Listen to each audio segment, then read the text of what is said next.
These particular prayers that are in these vials are for justice.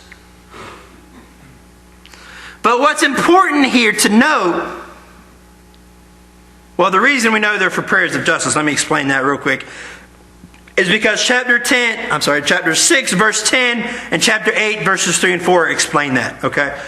But what's important here to note is that our prayers are important to God. So important that He keeps them. Like one would keep perfume. That's a big deal. When I pray, God takes notice. So many people say, well, what's the point of praying? It doesn't matter. Yeah, it does. Yeah, it does. It matters. God thinks so highly of our prayers that He keeps them in vials or jars, bowls. That's a big deal. Okay, verse 9. Verse 9 and 10. The rest of this chapter here is split up into three parts. Verses 9 and 10, 11 and 12, and 13 and 14. It's it'd be kind of like three different verses to a song, if you will. It starts out with one group singing, and then another group comes in, and then finally another group comes in, and everybody's singing. Okay? Verse 9. And they sang a new song, saying, they being the four beasts and the 24 elders, Thou art worthy to take the book and to open the seals thereof, for Thou wast slain and hath redeemed us to God by Thy blood, and out of every kindred and tongue and people and nation, and hast made us unto our God kings and priests. We shall reign on the earth. They praised Christ for being Christ, for what He did, for the death, burial, and resurrection.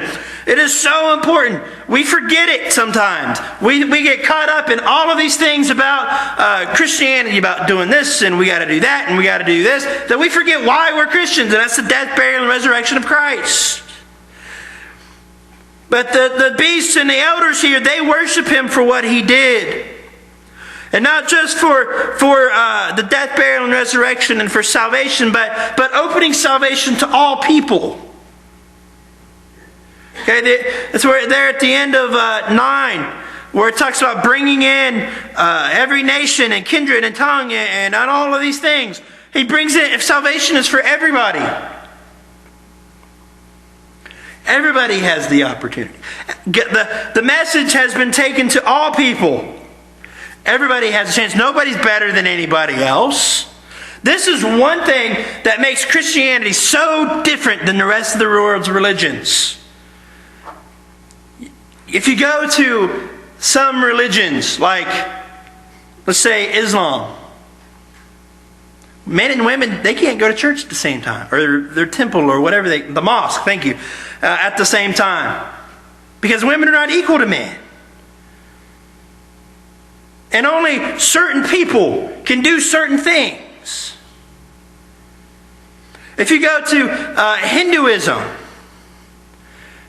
has a strict caste system of people. These people are better than these people, and these people are better than these people, and these people are just worthless.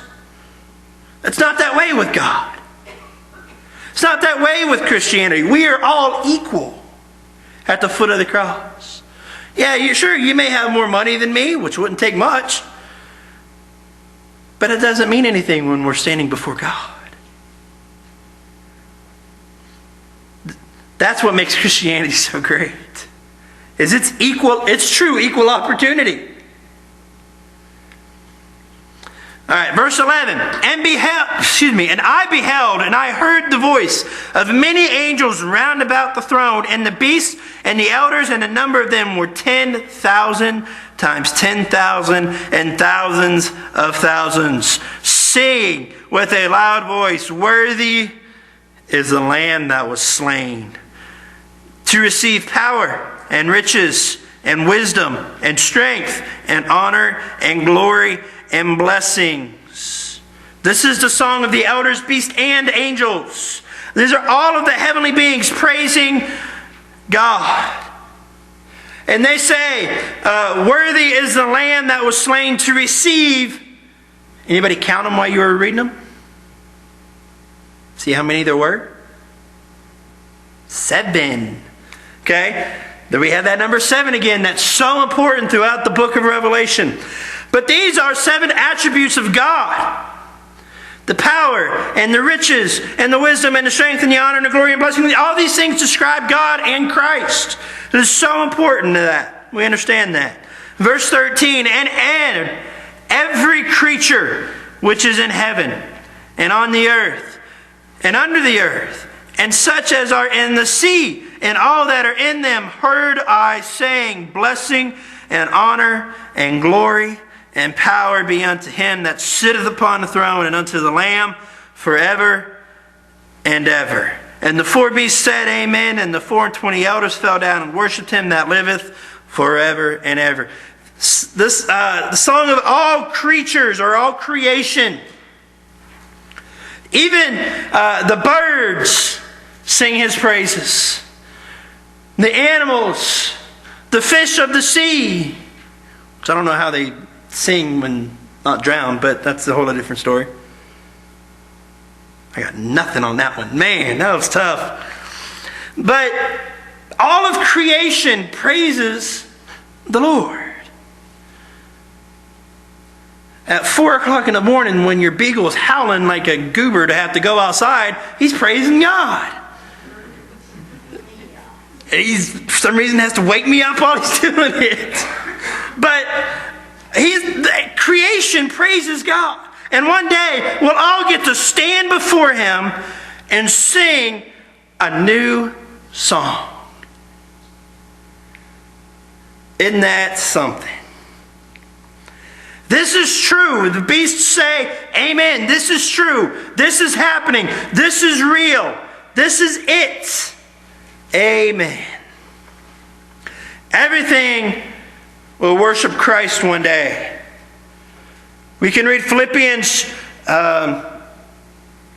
chapter 2. Took me a second to read my writing. Philippians chapter 2 says that one day every knee shall bow and every tongue will confess that Jesus Christ is Lord.